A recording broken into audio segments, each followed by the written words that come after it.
Welcome back to Hacking D&I, Conversations in Diversity and Inclusion. I'm Elizabeth Lane. And I'm Denise Hummel. And today we are talking about what individual leaders can do to help create a culture of innovation through inclusive behaviors at their work. So Denise, one thing that we hear a lot is that businesses are really looking for ways to jumpstart innovation within their organizations or to take innovation to the next level as a company. Is there anything that an individual leader can do to encourage their team members to be more innovative? Mm-hmm. Well, I mean, innovation it starts with diverse ideation, right? That's why it's so important to have diverse individuals in your organization to begin with. But if you have all those diverse people there and they don't feel that they can speak up with their own thought leadership or ideas, because their ideas might be marginalized in some way or criticized in some way, perhaps unnecessarily, that creates a barrier to innovation. So the inclusive behavior of focusing on the person, the fact that they have brought up an idea, their participation, as opposed to the actual potential outcome of the idea or even the quality of the idea. To first address the human being who has spoken up in effect, and give them support for the fact that they are using their brain power to come up with ideas that could in effect help the team or the organization itself. And then sort of work into the quality of the idea or whether the idea itself is viable. So can you give me an example of that? Say I come up to you with an idea that you think is terrible, which, let's be honest, never happens. Oh, of course not. Elizabeth, your ideas are always perfect.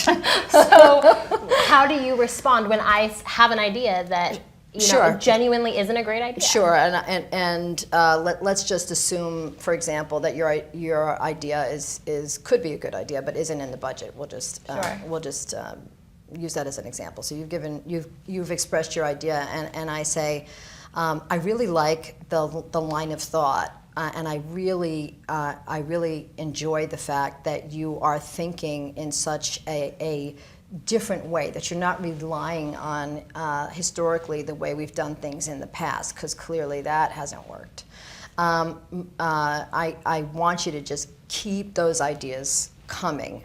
For this particular idea, I'm going to have to check the general ledger, but my gut reaction is that it is likely not in the budget, at least not for Q1 and Q2.